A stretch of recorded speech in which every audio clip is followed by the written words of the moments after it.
moment in history. This is the last Aventador that Lamborghini's gonna make.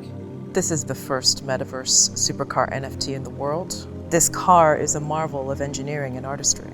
The exterior of the car was first and foremost the most important aspect of the detailing.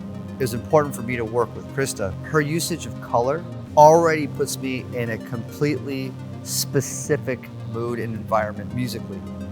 Steve and I both agreed that blue would be an incredible gradient to black, like this whole transition.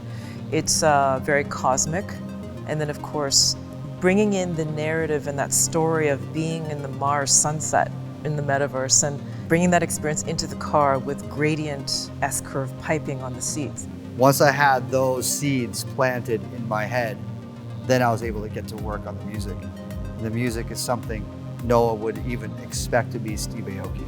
We always say we don't have to be the first ones in doing the things, but when we come, we have to be the best.